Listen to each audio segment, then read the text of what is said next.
बच्चों question number 15 जरा ध्यान देखो। A pit 5 metre long and 3.5 metre wide, ठीक है, is dug to a depth certain depth. एक गड्ढे को खोदा गया जिसकी लंबाई 5 मीटर और 3.5 मीटर्स की चौड़ाई है।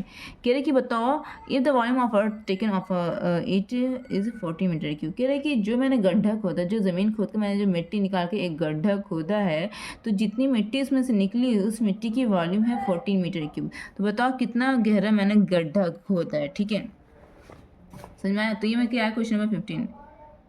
देखो बच्चों जैसे कि मैंने ये एक मिट्टी है, ठीक है, इसमें से मैंने क्या किया, इसमें मैंने कुदाल से खोद के एक मैंने गड्ढा खोदा, ठीक है, एक गड्ढा मैंने खोद दिया इस मिट्टी में, ठीक है। तो इससे क्या होगा, जितना भी निकल के मिट्टी का यहाँ पर ढेर हो जाता है ना, ढेर मिट्टी का ढेर निकल गया, तो इसके अंदर की जितनी वॉल्यूम होगी उतनी ही मिट्टी तो बाहर निकलेगी, है ना। तो क्या हो जाएगा, तो वॉल्यूम इजिकल टू क्या हो जाएगा, volume is equal to L into V into H, है ना। जितनी मिट्टी बाहर निकली उस मिट्टी का वॉल्यूम इस गड्ढे के अंदर जितना एरिया क्रिएट हुआ उस वॉल्यूम के बराबर होगा। तो इसलिए वॉल्यूम इज इक्वल टू क्या लिख देंगे, लेंथ ब्रेथ हाइट किसकी होगी, ये गड्ढे की लेंथ ब्रेथ हाइट को यूज़ करेंगे, और वॉल्यूम किसका यूज़ कर लेंगे, अर्थ का, जितना मिट्टी इसमें से निकला, ठीक है। तो वॉल्यूम कितना दिया, 14 मीटर क्यूब, वॉल्यूम की जगह पे 14 लिख देंगे।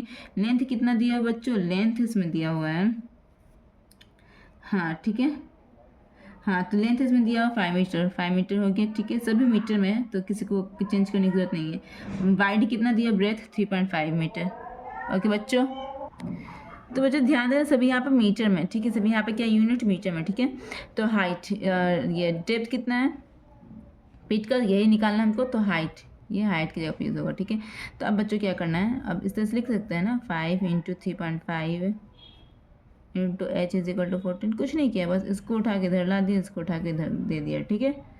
तो चलो एक्सचेंज कर दें यहाँ पर। तो अब क्या यहाँ पे क्या करना बच्चों, हाइट, अननोन हाइट है ना एच, एक्स की तरह काम करेगा एच। तो अब देखो ये दोनों नंबर किस में अटैच है, रिलेशन, किस रिलेशन में अटैच है, मल्टीप्लाई में अटैच है।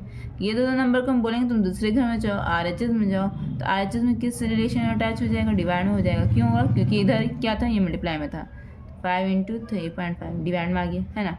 पॉइंट हटा तो ऊपर कितना जीरो लगेगा, एक डिजिट के पार्ट इसमें तो एक जीरो लगेगा, लग गया बच्चों। जो कटर से काटो, 5 में से 5, 5 टू 10 कट गया, ठीक है। 7 टू 14, 7 5 35 कट गया बच्चों, ठीक है। तो यहाँ पर आंसर में क्या आया, 2 इंटू 2/5, ठीक है। ये किस में, ये मीटर में, ये मीटर में। लेकिन बच्चों एक ध्यान देना, आप लोगों की बुक में किस में आया, ये आप लोगों की बुक में ये आया है आंसर सेंटीमीटर में। तो हम क्या करेंगे, अब मीटर को सेंटीमीटर में चेंज करने के लिए क्या किया जाता है, देखो मीटर कहाँ पर है, सॉरी, मीटर को सेंटीमीटर में चेंज करने के लिए क्या किया जाता है, 100 से मल्टीप्लाई किया जाता है। तो यहाँ पर हम 100 से मल्टीप्लाई करेंगे तो सेंटीमीटर में अब ये चेंज हो गया ना, ये सेंटीमीटर में। अब कटो तो काटो, 5 में से 5, 5 टू 10, 5 0 0 कट गया। तो फाइनल आंसर बच्चे क्या है, 2 इंटू 2 इंटू 20, कितना है बच्चे, 2 टू द 4 टू द 8 और 1 0 पेंडिंग, तो 80 हो गया, 80 सेंटीमीटर। यही आपका आंसर है बच्चों, आप अपने आंसर शीट से मिला लेना। आई होप कि आप लोगों को ये अच्छी तरह समझ में आया होगा। मिलते हैं नेक्स्ट क्वेश्चन में, नेक्स्ट वीडियो में मिलते हैं, ठीक है।